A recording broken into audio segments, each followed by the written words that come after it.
السلام عليكم السلام عليكم ورحمة الله وبركاته. الحمد لله رب العالمين وبه نستعين والصلاة والسلام على نبينا محمد وآله وصحبه أجمعين وبعد. إخواني وأخواتي في الله jamaah Masjid Al-Ikhlas ini dimuliakan oleh Allah Azza wa Jal. Kita akan melanjutkan pembahasan tentang muamalat, masuk pada bab al-ijarah. Akad ijarah berdekatan dengan fasal setelahnya ju'alah. Sama-sama akad jasa atau manfaat, akan tetapi dan sama-sama upahnya jelas. Akan tetapi kalau akad ijarah, pihak yang mengerjakan jelas dan pekerjaannya jelas. Bisa jadi diikat dengan waktu atau diikat dengan pekerjaan. Kalau perbedaan keduanya, sedangkan akad ju'alah upahnya jelas. Yang tidak jelas orangnya tidak tertentu.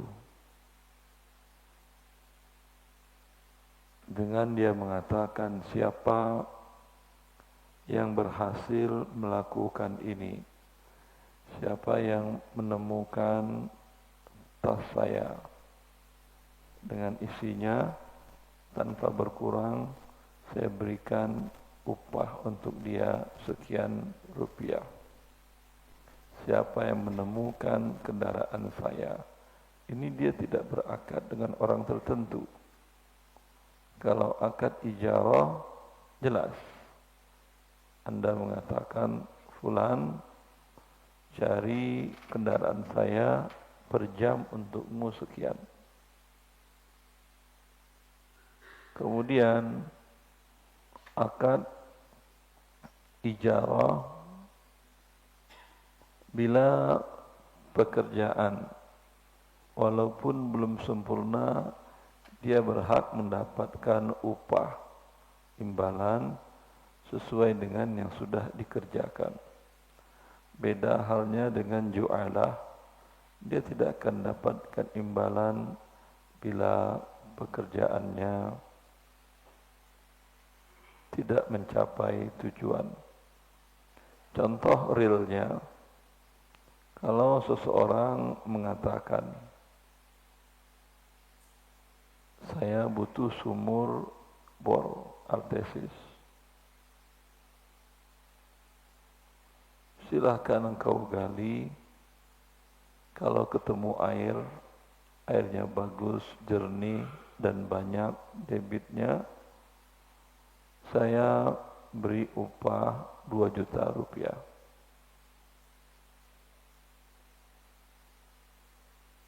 Kalau tidak engkau temukan air, tidak ada upah. Ini akadnya ju'alah. Kalau ijarah, tentu dia mengatakan saya enggak berani kalau ju'alah, kata pekerjanya, ajir yang menyewakan jasanya. Saya ijarah per meter 100.000 rupiah atau 50.000 rupiah. Dapat air 3 meter, Anda cuman bayar 150.000 rupiah. Saya sudah gali 100 meter, enggak ketemu air. Kamu tetap bayar 5 juta walau tidak ada hasilnya. Ini namanya akadnya ijarah. Dua-duanya dalam syariat boleh. Dalam bentuk lain, kalau Anda punya produk, Anda angkat tim marketing, Anda gaji per bulan sekian, per bulan umpamanya 5 juta, kerja 8 jam.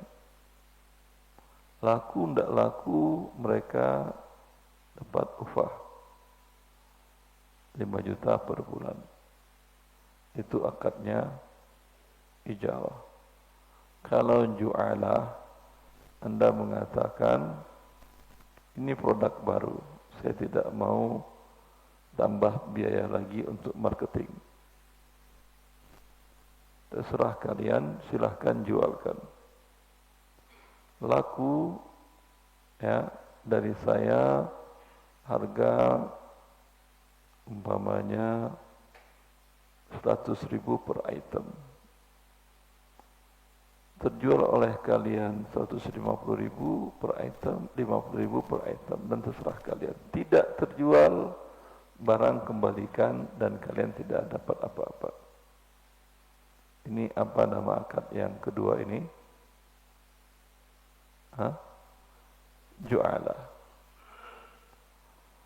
Seperti juga konsesi untuk pencarian tambang, untuk pencarian gas alam, minyak bumi. Itu bentuk akadnya ju'alah. Kalau perusahaan yang mencari, mengeksplor air tadi tidak menemukan apa-apa, ya, negara tidak akan bayar atas jasa eksplorasi tadi. Itu akadnya ju'alah. Dua akad ini boleh. Atau bidang jasa medis umpamanya. Kalau ahli medis, tenaga medis mengatakan, dokter dan lainnya, saya berikan terapi, kalau sembuh bayar, tidak sembuh jangan bayar. Ini apa nama akadnya? Ju'alah. Kalau akad ijarah, saya melakukan A, B, C, D, mulai dari awal mendiagnosis, kemudian lab dan seterusnya, kemudian mengikuti terus terapi perkembangannya. Mau sembuh mau tidak, jasa saya dibayar. Ini akadnya apa? Ijarah. Begitu juga jasa bimbingan belajar, bimbel. Saya mengajarkan anak Anda mata pelajaran matematika, IPA, bahasa Indonesia, dan lain-lain, untuk persiapan masuk perguruan tinggi negeri yang dibidik.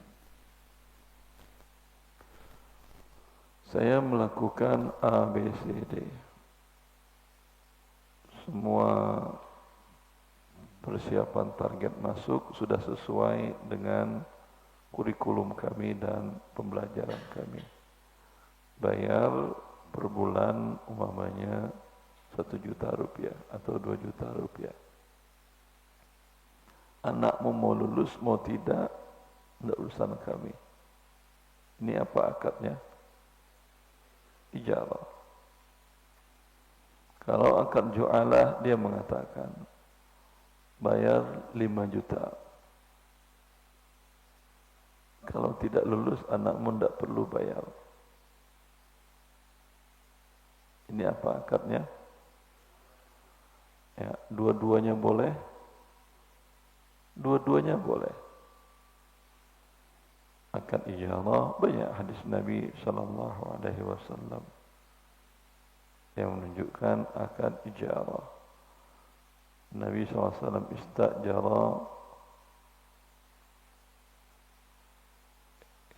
khirritan beliau pernah menggaji penunjuk jalan ketika beliau hijrah. Memang kalau kita lihat sekilas mata padang pasir, apakah semua permukaan itu bisa dilalui? Mungkin kita lihat bisa, ternyata juga tidak. Sama kayak hutan, kayak laut, kayak sungai, kayak danau. Tidak semuanya bisa dilayari, tidak semuanya bisa ditempuh. Siapa yang tahu ini? Tentu orang yang berpengalaman. Nabi ketika hijrah, karena Nabi melewati jalan yang tidak biasa dilewati manusia oleh para kafilah dagang. Berarti risiko tinggi kan ya. Nabi tidak hanya bertawakal saja. Beliau sewa penunjuk jalan untuk hijrah tadi. Dan dia seorang musyrik, non-muslim. Ini dalil yang menunjukkan boleh ijarah. Akad jualah tadi boleh? Boleh. Dalilnya apa? Diriwayatkan oleh Bukhari dan Muslim bahwa sekelompok sahabat Nabi SAW mereka melakukan misi yang diperintahkan oleh Nabi SAW kepada mereka. Ketika mereka melewati satu daerah perkampungan dan menjadi kebiasaan di masa dahulu, bila ada orang asing melewati perkampungan, bila mereka minta dijamu, beri kami makan, beri kami tempat tinggal. Kan dulu nggak ada hotel, nggak ada restoran. Bila penduduk kampung itu tidak mau menjamu, dianggap suatu aib, suatu hal yang tidak baik. Walhasil para sahabat tadi melewati suatu perkampungan dan mereka minta dijamu, diberikan tempat istirahat, tempat tinggal selama 3 hari maksimal, dan diberi makan gratis. Tapi orang kampung itu tidak mau menjamu. Lalu mereka pergi meninggalkan kampung itu. Belum berapa jauh mereka meninggalkan, kebetulan kepala suku kampung itu terkena sakit. Digigit bisa hewan berbisa. Sakit. Parah sakitnya. Lalu sebagian orang kampung mengatakan, itu sepertinya sekelompok orang yang lewat kampung kita tadi bukan orang biasa sepertinya. Mungkin dia bisa menjampi, meruqyah. Ya subhanallah. Orang itu kelihatan dari wajahnya, kelihatan orang baik atau tidak. Ya, dan itu tidak bisa dibuat-buat.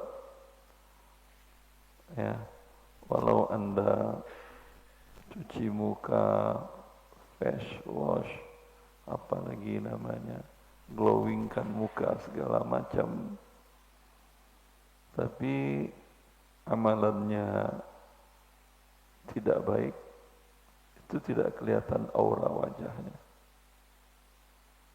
Berbeda dengan orang yang baik hatinya. Ya, walau tidak pernah dia pergi perawatan wajah ke salon, auranya menunjukkan orang baik. Dari masa dahulu, 14 abad yang lalu sudah itu yang terjadi. Ketika Rasulullah SAW masuk ke Madinah, Ka'ab al-Ahbar, seorang pendeta Yahudi, melihat inna wajhahu laisa biwajhin kadhib. Ketika Nabi masuk ke Madinah, Nabi mengatakan, ayyuhan nas, Nabi mengatakan, wahai manusia, afshus salam wa at'imut ta'am wa sallu bil laili wan nasu niyam. wahai manusia, tebarkan salam, ucapkan assalamualaikum bertemu orang. Wa at'imut ta'am, berikan makanan, amal yang paling baik. Wa yut'imuna at-ta'am ala hubbihi miskina wa yatima wa asira, kata Allah. Mereka memberi makan baik kepada teman baiknya, kerabat, atau orang yang tidak berpunya, yatim, orang miskin, bahkan orang musyrik, tawanan. Berikan makan, biasakan memberi makan. Tidak perlu harus di hari Jumat, karena orang makan bukan hari Jumat saja. Ya, berbanyak memberi makan. Dan salatlah di waktu orang tidur. Itu kata Nabi Muhammad, awal beliau masuk ke kota Madinah, itu ucapannya. Seorang pendeta Yahudi mendengar ucapan itu dan melihat Nabi. Dia mengatakan, pendeta itu mengatakan, ini orang ini yang mengaku Nabi ini, wajahnya bukan wajah pendusta. Ya. Orang yang berbohong dengan tidak berbohong, dari wajahnya sudah kelihatan. Kan dia mendakwakan dirinya Nabi. Berbohong atau tidak dia. Pendeta Yahudi mengatakan wajahnya bukan wajah pendusta. Artinya, wajah seseorang bisa menampakkan perilakunya. Ya, maka kampung, orang-orang kampung tadi yang mereka tidak melayani tamu yang singgah di kampungnya, melewati kampungnya untuk dijamu makan, yang kepala sukunya sakit, mengatakan, mari kita panggil orang-orang yang lewat tadi, orang yang lewat tadi, ya. Sepertinya mereka bisa menjampi, meruqyah. Ruqyah itu ucapan yang dibaca, baik Al-Quran maupun Sunnah, maupun ucapan yang tidak ada dalil Al-Quran dan Sunnahnya, tapi tidak ada unsur syiriknya. Jelas? Berarti ucapan-ucapan baik bagian dari menjampi. Sebaliknya ucapan-ucapan buruk tambah sakit orang yang sakit. Ya, maka tenaga medis hendaknya banyak melakukan hal ini. Ucapan-ucapan yang baik. Nabi mengatakan sallallahu alaihi wasallam bahwa jampi-jampi itu sudah ada sebelum Nabi. Dan mereka Al-Quran dan Sunnah kan belum ada. Nanti jampi mereka pakai apa aja. Maka Nabi mengatakan, a'ridu alayya ruqakum. Jampi-jampian kalian itu coba perdengarkan ke saya. Kalau tidak mengandung syirik, enggak ada masalah. Ya. Berefek kepada orang, iya berefek. Bahkan orang sakit bisa sembuh, atau sebaliknya orang sembuh bisa sakit. Kalau jampinya itu jampi jahat. Ya, maka mereka mengatakan kita minta dia untuk menjampi. Dan itu menjadi kebiasaan orang-orang Arab, dan Indonesia pun begitu. Maka para sahabat tadi kembali, tapi mereka mensyaratkan, baik, kami lakukan terapi jampi, ruqyah, tapi dengan syarat, karena kami datang minta dijamu orang kampung Anda tidak menjamu. Kami mau menjampi, tapi bayar satu gerombolan kambing. Berapa ekor itu? Satu gerombolan kambing berapa ekor? Tidak ada pengalaman.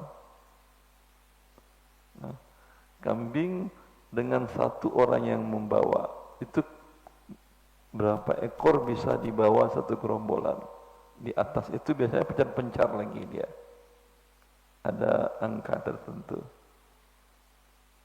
Anggap umpamanya 40. Kalau Anda punya kambing 50, harus 2 pengembalanya, nggak bisa 1. Tapi kalau dibawa 40, bisa 1 pengembala. Itu qati' minal ghanam, itu 1 gerombolan kambing, 40 ekor. Itu upah jampinya. Masya Allah, berapa juta itu akhi? Hah? Berapa juta? 40 kali berapa yang kambing kurban sekarang? 4 juta. Hah? 40 ekor kali 4 juta berapa? 16 juta. Ya. 16 juta. Berapa? 160 juta. Terapinya tahu antum? Lalu para sahabat tadi datang dan dibacakannya Al-Fatihah, lalu disemburnya. Sembur tahu? Begitu. Hanya Al-Fatihah, tidak ada lebih, tidak ada kurang. Itu kepala suku yang tadi tidak bisa bergerak, langsung bergerak. Seolah-olah tidak ada sakit sama sekali. Berapa fee-nya? 160 juta. Alhamdulillah.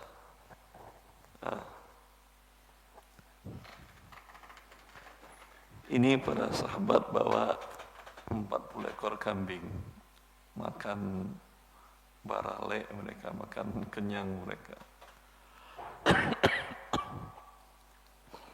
Kemudian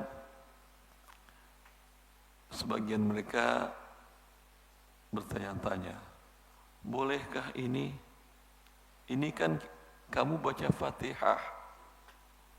Bolehkah baca Fatihah minta imbalan? Imbalan atau tidak ini? Imbalan. Berapa? 160 juta. Bacain Fatihah. Tapi syaratnya sembuh. Ya, syaratnya sembuh. Maka subhanallah, ya, mereka sebagian ragu, ada yang enggak mau ikut makan, yang enggak ikut tidak ada masalah, yang makan alhamdulillah. Lalu sampai kepada Rasulullah SAW, mereka menanyakan, ya Rasulullah, ini yang terjadi. Kata Rasulullah, wa ma adraka anha ruqyah. Dari mana kalian tahu bahwa surat Al-Fatihah adalah surat ruqyah? Memang surat ruqyah, kata Nabi sallallahu alaihi wasallam. Dan para ulama kibar seperti Syekh bin Baz, Syekh Utsaimin, kalau beliau meruqyah tidak lebih dari Al-Fatihah, enggak panjang-panjang. Ya, ini sunnah Nabi sallallahu alaihi wasallam. Anak sakit, istri sakit, suami sakit, ruqyah dengan Fatihah. Atau ada ruqyah diri sendiri. Ya. Ini sunnah Nabi sallallahu alaihi wasallam. Ini akadnya ju'ala, bukan ijarah. Dan Nabi mengatakan idribu li sahman. Masih ada kambingnya? Masih, ya Rasulullah. Beri aku sebagian. Ya, sallallahu alaihi wasallam. Padahal beliau cukup mengatakan boleh. Selesaikan ya. Tapi ucapan boleh dengan tindakan beliau masih ada, bagikan aku. Itu bagi sahabatnya mana lebih percaya, ucapan boleh doang atau Nabi ikut makan? Pasti ikut makan, ya. Kalau boleh saja, iya boleh, tapi Nabi tidak makan. Itu masih timbul was-was pada mereka. Oleh karena itu, para ulama, mayoritas para ulama mengatakan boleh mengambil upah ju'ul atau ju'ala dengan Al-Quranul Karim. Bahkan 160 juta pun boleh. Ya. Kita baca akadnya dua-duanya, atau ya insyaallah kita selesaikan.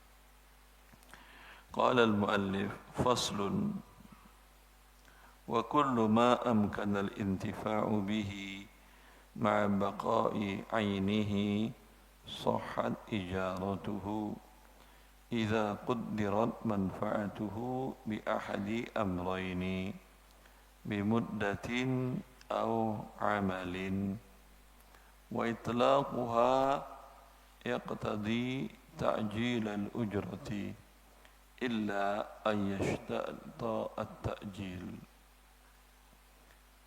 wa la tabtul al-ijaratu bi mauti ahad al-muta'aqidaini wa tabtulu bi talafi al-'ain al-musta'jarati wa la dhamana 'ala al-ajiri illa bi 'udwan.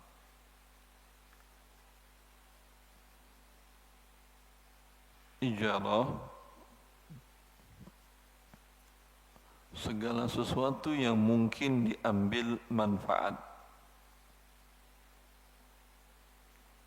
dan sesuatu itu zatnya masih tetap, itu boleh disewakan. Berarti menyewakan air boleh. Air kalau diambil manfaatnya masih tetap ada, dia habis, berarti tidak boleh akad ijarah. Akadnya jual beli. Menyewa buah boleh. Saya sewa pohon kamu 1 tahun, tujuannya adalah buah. Saya sewa 5 tahun dengan harga sekian, tujuannya buah. Boleh apa tidak? Buahnya habis apa tidak? Berarti boleh disewa buahnya? Tidak. Kalau disewa pohonnya boleh. Mau berbuah mau enggak, dia akan kamu sewa pohon, sewa kebun dan pohon sekalian,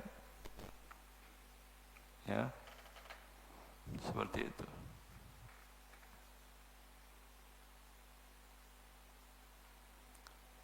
Idza quddirat manfa'atuhu bi ahadi amrayni. Manfaat itu bisa manfaat dari barang, bisa juga manfaat dari manusia.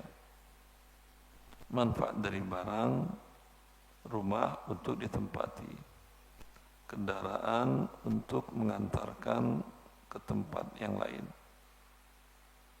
Itu manfaat. Bisa juga jasa manusia. Dua-duanya objek ijarah.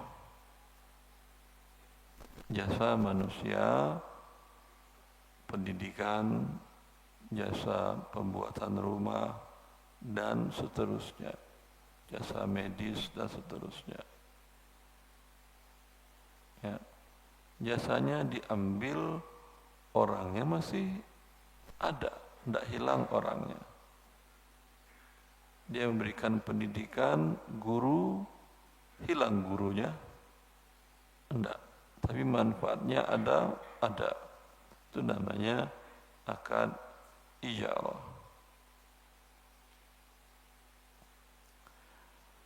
Apabila tentukan manfaat tersebut dengan dua cara. Ya, manfaat tersebut boleh dipindah tangankan dengan imbalan yang jelas, dengan syarat manfaatnya jelas. Seperti umpamanya manfaat menempati rumah.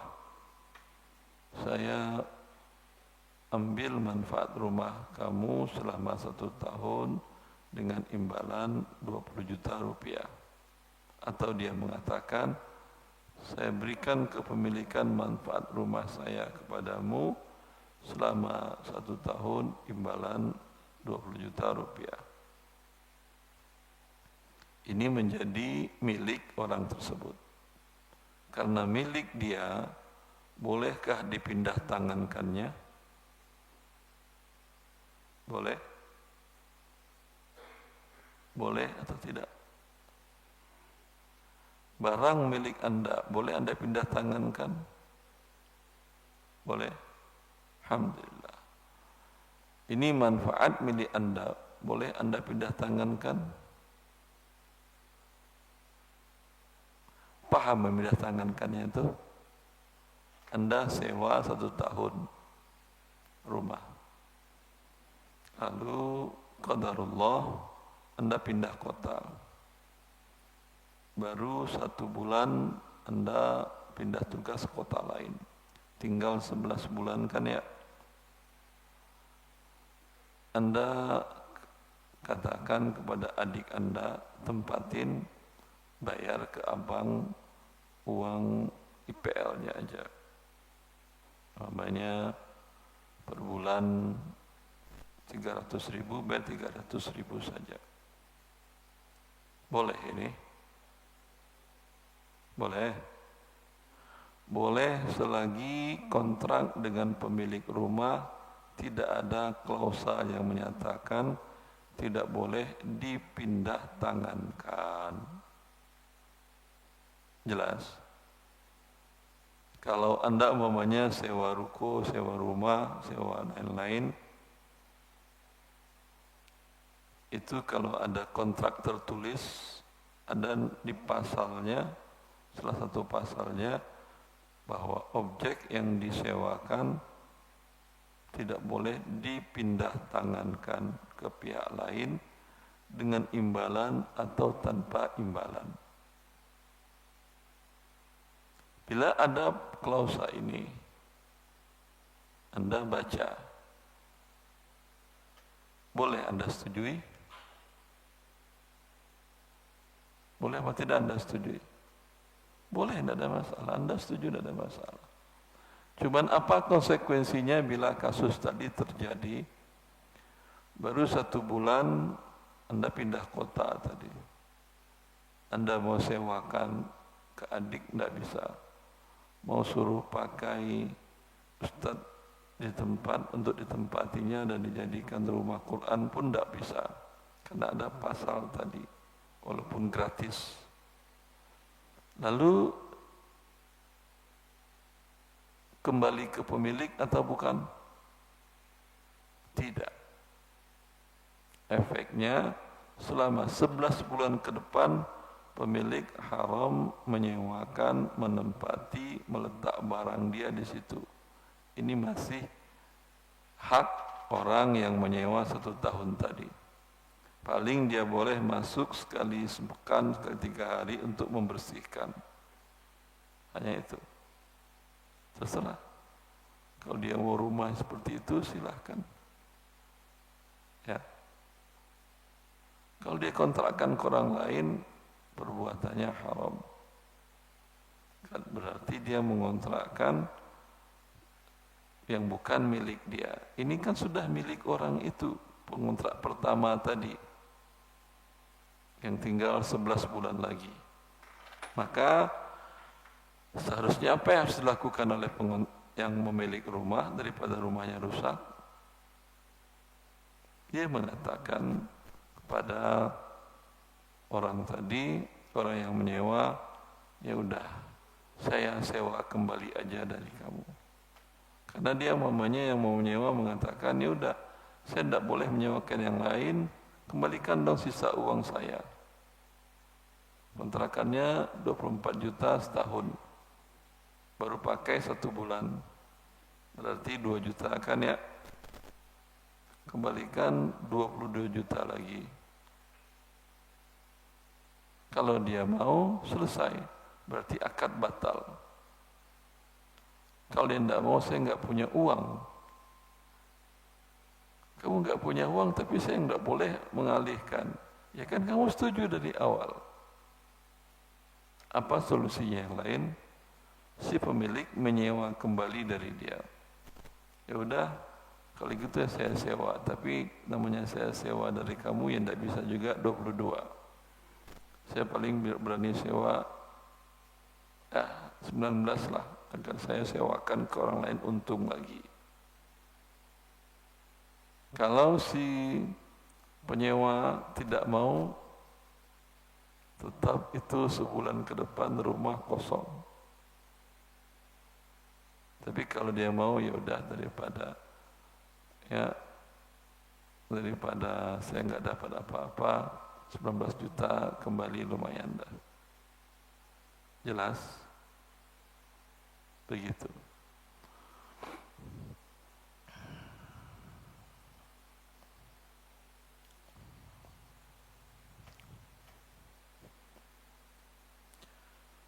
Dengan syarat bahwa manfaat tadi bisa ditentukan dengan 2 hal. Dengan waktu atau pekerjaan. Dengan waktu atau pekerjaan. Dengan waktu tadi saya sewakan kepadamu rumah selama 1 tahun dengan imbalan sekian, ini dengan waktu. Ya. Kalau dengan pekerjaan, saya dengan amal pekerjaan saya sewa, kamu kerjakanlah, ketik ini per lembarnya umpamanya 1.000 rupiah. Bisa jadi dia ngetik 10 hari ya, kali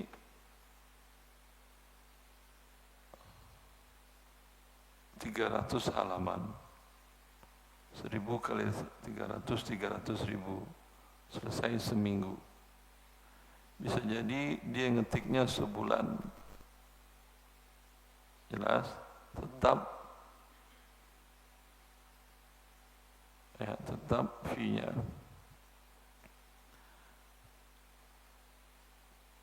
Tadi gimana pertama dengan kerja. Dengan kerja tadi adalah ketik ini per lembar 1.000, 300 ribu kalau selesai. Mau kamu ketik sehari selesai 300 ribu, mau sebulan pun tidak ada masalah. Kalau dengan waktu tidak, kamu saya sediakan komputer,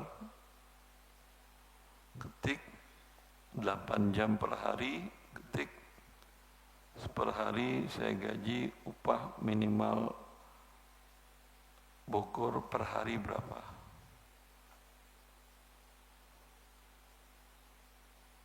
100 ribu lebih? 150? 150 untuk ngetik, juru ketik. Ya udah. Mesin saya sediakan jam 8 datang, jam 4 keluar. 8 jam itu, anggap 8 jam. Kamu ketik. Mau jadi sebulan, mau 2 bulan, upahmu per hari 150 ribu. Ya, dua-duanya boleh dalam akad ijarah. Wa itlaquha yaqtadi ta'jil al-ijarah ujrah. Bila tidak ada kesepakatan kapan pembayaran imbalan atau upah, berarti harus bayar di awal. Jelas? Tapi kalau ada kesepakatan saya bayar imbalannya di akhir bulan atau di akhir kerja atau pakai termin. Pada saat tanda tangan akad saya bayar 20%. Nanti pekerjaan sampai 20%, saya bayar lagi 20% lagi. Begitu seterusnya. Juga boleh. Atau di akhir kerja juga boleh. Mana sajalah. Wala tabtulul ijaratu bimauti ahadil mutaaqidaini wa tabtulu bitalafil ainil mustajarah.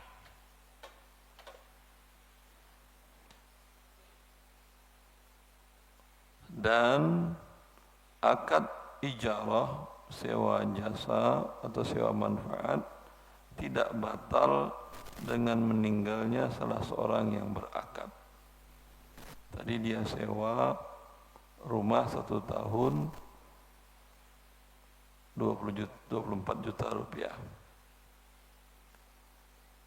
Sudah akad 1 tahun. Meninggal penyewa.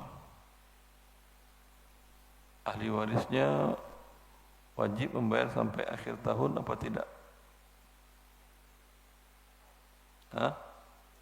Wajib. Sama tadi, dia pergi pun pergilah.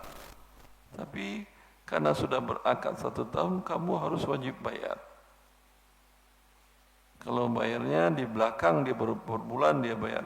Memang akadnya 1 tahun, tapi bayarnya per bulan. Walau dia tidak nempatin lagi, setiap bulan wajib dia bayar. Kalau tidak dibayar, di akhirat pasti dibayarnya. Jelas? Begitu juga meninggal ayah mereka yang pemilik rumah. Lalu anak-anaknya ingin jual rumah itu. Masih tinggal sisa sewa rumah 8 bulan. Bisa dia batalkan? Enggak. Harus tunggu sampai 1 tahun. Tapi bisa dia jual? Bisa enggak dia jual? Bisa. Ya. Milik dari penyewa kan manfaat. Sedangkan fisiknya milik ayah mereka yang mewariskan, milik berpindah kepada mereka ahli waris. Itu mereka bisa jual, tapi dengan syarat. Mereka mengatakan kepada calon pembeli, ini rumah kami jual, kami mau bagi waris. Tapi sudah dikontrakkan tinggal lagi 8 bulan. Selama 8 bulan tidak ada serah terima rumah. Ya. Terserah si pembeli. Berarti pembeli tahu. Dan kalau masalah uangnya, kalau sudah saya jual, mau untuk kamu pun boleh, kata si penjual. Kalau kamu mau, uang dia bayar, mereka bayar bulanan. Yang sudah mereka bayar itu milik kami. Semenjak hari kami jual, itu bulanan selanjutnya milik kalian. Pembeli tentu mengatakan, oh ya, tidak apa-apa, lebih bagus daripada kosong. Tapi kalau mereka memang mau menempatin, tentu tidak mungkin. Mereka mungkin tidak jadi, atau apa boleh buat, mereka menunggu sampai 8 bulan selesai. Jelas? Baik. Wa tabtulu bitalafi al-muayyani al-ainil mustajarah. Juga batal akad ijarah itu dengan raibnya objek yang disewakan. Dia menyewakan rumah, disewa oleh orang yang tadi 24 juta 1 tahun sewanya per tahun. Qadarullah, banjir bandang atau gempa, rumah tidak bisa ditempati. Ya, sewa baru 4 bulan. Bagaimana sisanya? Yang jelas ini kalau seperti ini, siapa yang wajib mengganti rumahnya? Pemilik apa yang nyewa? Pemilik. Tapi bagaimana ini? Sewanya masih bisa dilanjut?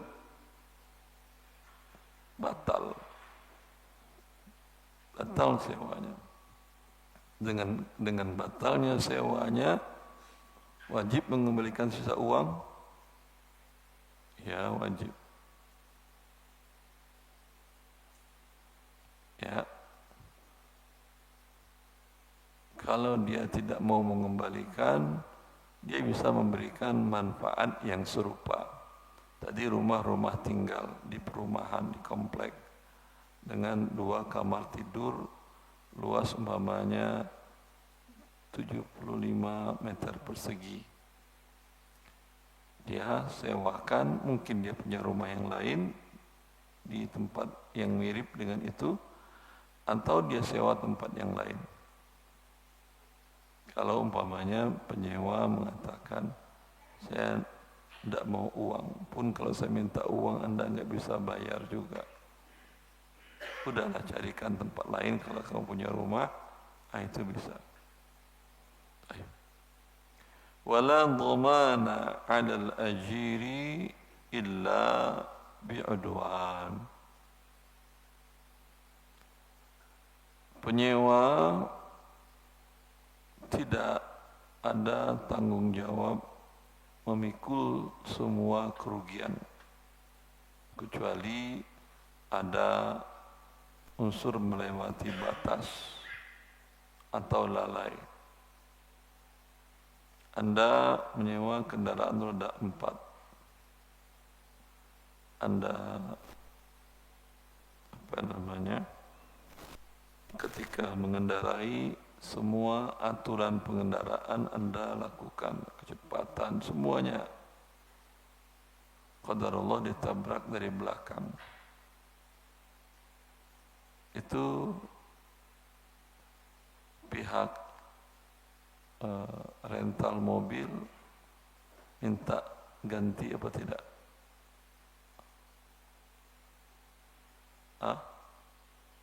Tak ganti? Ya. Tidak ada haknya minta ganti. Tapi kalau diperjanjikan di awal, bagaimana? Semua kerusakan dari objek yang kamu sewa, mau rumah, mau kendaraan tadi, mau ada unsur kelalaian kamu, mau tidak lalai, yang penting objek rusak, kamu ganti. Kalau total loss, ganti 100%. Boleh enggak sewa menyewa ini? Boleh apa tidak? Tidak boleh lah. Dia sewa rumah, harga rumahnya 1 miliar. Sewanya 24 juta per tahun. Semua risiko dia tanggung. Lah qadarullah bandir bandang. Dia bayar 1 miliar berarti penyewa. Sama ya tadi juga. Kendaraan semua standar keselamatan sudah dilakukan atau diparkir di tempat yang aman di rumahnya,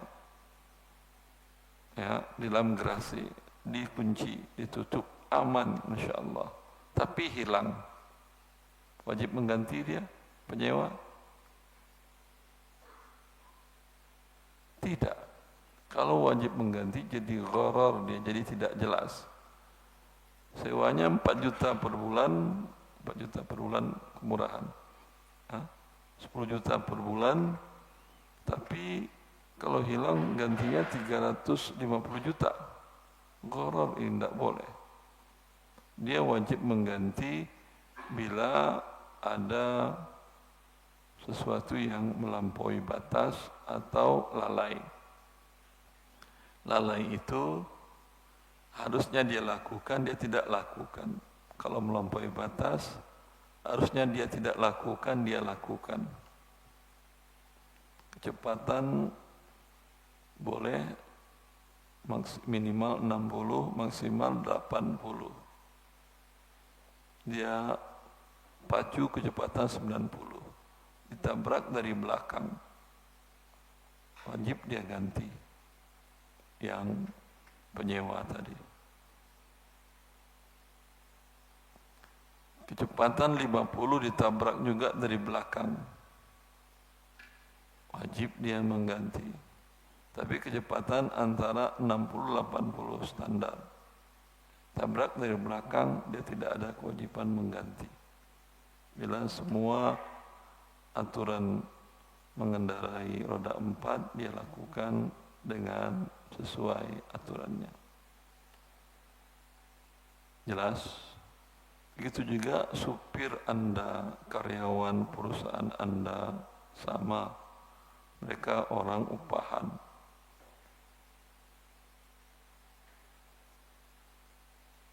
Ya.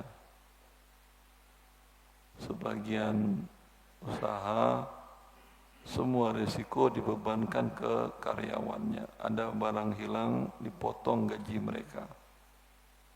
Boleh ini? Kalau enggak dipotong semuanya, kata dia, itu nanti mereka bersekongkol.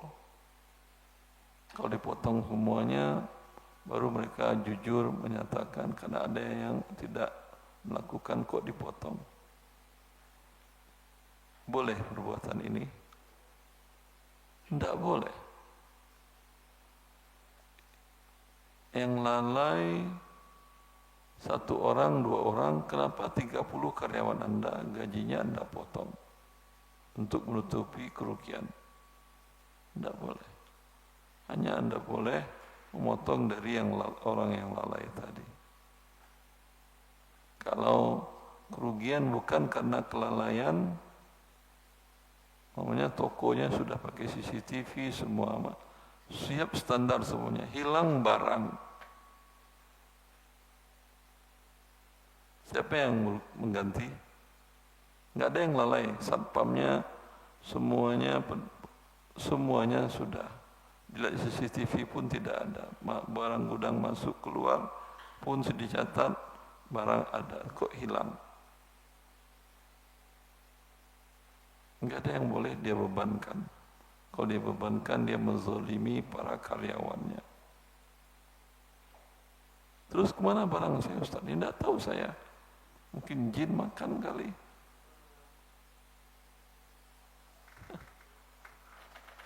Ya, wallahu a'lam. Cukup pembahasan, yang mau bertanya silahkan. Sepertinya untuk membahas ju'alah tidak cukup waktunya. InsyaAllah pertemuan selanjutnya tahun depan. Ya, tahun depan kan ya. Alhamdulillah. Ya, Assalamualaikum warahmatullahi wabarakatuh. Assalamualaikum warahmatullahi wabarakatuh. Ini kasus di perusahaan, jadi memiliki agen pemasaran. Ya. Syaratnya adalah kalau dia masuk per hari, per jamnya dibayar 30.000. Nah, itu fix kan. Tapi kemudian jika berhasil menjual, maka ada insentif atau komisi. Saat ini kami menggunakan 2 akad. Yang pertama karena dia sebagai wakil, kami menggunakan akadnya adalah wakalah bil ujroh. Jika dia masuk, maka ada nilai fix yang kita berikan. Kemudian atas komisinya kita gunakan akadnya adalah jualah. Nah, itu apakah itu dibolehkan? Itu yang pertama. Kemudian yang kedua, ini terkait selain jualah, terkait dengan investasi emas. Sekarang ini kan nilai investasi emas itu fluktuatif. Nah, apakah dibolehkan jika niatnya itu mengambil margin atas fluktuasi tersebut? Contohnya sekarang harga emas 2 juta. Saya ambil, kemudian begitu 2 juta, enggak ada 2 juta. 2,3 mungkin. Sudah lebih. Kalau mau beli 3 jutaan. Oh gitu, saya sudah lupa. Itu 2.500.000, 2 juta itu hanya di koran.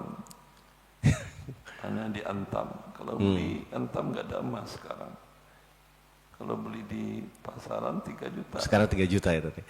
Ya, maksudnya apakah boleh dengan niat investasi dia mengharapkan margin gitu kan. Jadi istilahnya begitu sedikit turun kita jual, begitu ada yang turun lagi kita beli, kemudian begitu naik kita jual. Apakah hal itu boleh dibolehkan? Karena hal ini juga berhubungan dengan transaksi atau efek syariah di saham yang sebetulnya sudah dibolehkan dan ada listing efek syariah gitu. Nah, apakah hal itu juga boleh? Mungkin itu saja. Syukran jazakallah. Ya, yang pertama gaji dengan ada fix tetap tambah bonus. Itu akadnya akad wakalah bil ujrah, itu akad ijarah. Ya. Wakalah bil ujrah itu akad ijarah. Gaji plus bonus, gaji plus apalagi tunjangan kinerja dan seterusnya, sepakat para ulama membolehkan, tidak ada perbedaan pendapat. Yang ada perbedaan pendapat yang tadi, kalau tidak tercapai tidak ada bayaran, itu yang ada perbedaan pendapat. Syafi'iyah tidak membolehkan. Tapi gaji plus bonus tercapai X dapat tambahan boleh.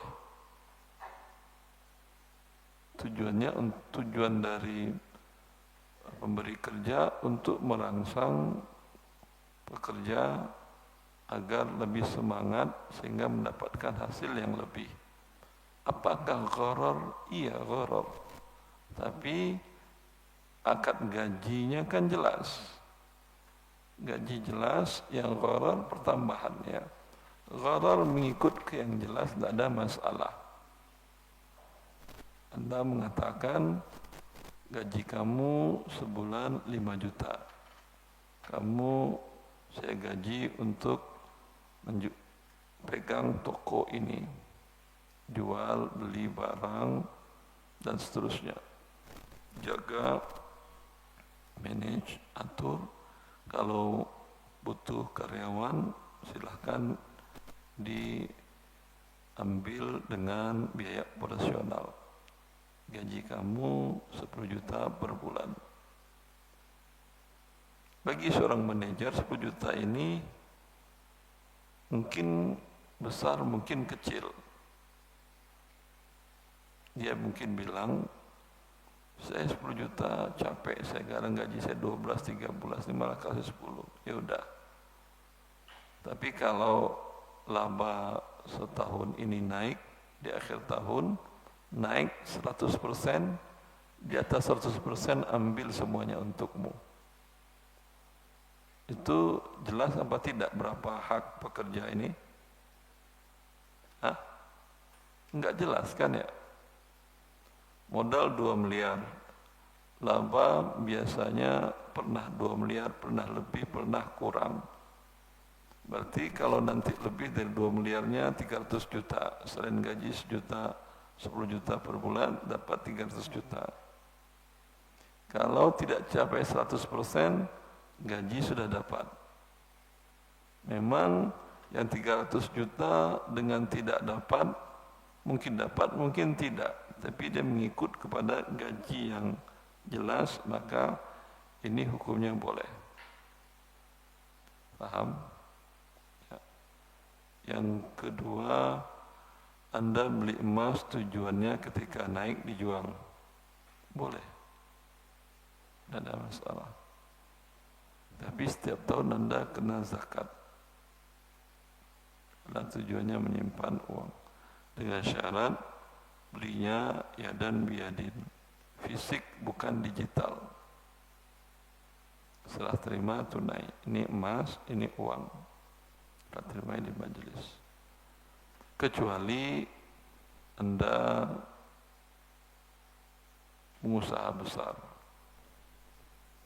itu tidak boleh. Anda bisa membeli emas di Indonesia dengan nilai 1 juta ton. Berarti emas Indonesia tangan Anda semua kan ya? Ya. kemudian Anda jual mau Anda. Kemarin saya beli 3 juta per gram, sekarang saya jual 10 juta per gram. Yang mau silakan, yang enggak. Ini monopoli, enggak boleh. Haram hukumnya. Tapi kalau Anda beli 10 gram, 30 gram, enggak apa-apa. Jelas. Alhamdulillah. Yang lain.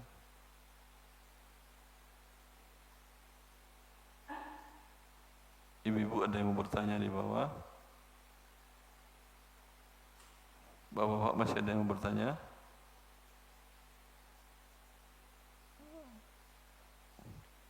Kita cukupkan.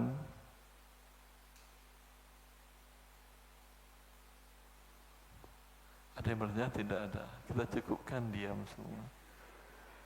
Diserahkan ke Ustaz aja begitu. Baik. Kita tutup majelisnya, semoga bermanfaat. Wallahu a'lam bishawab. Wa sallallahu nabiyana Muhammad wa alihi wa sahbihi wasallam. Assalamualaikum warahmatullahi wabarakatuh.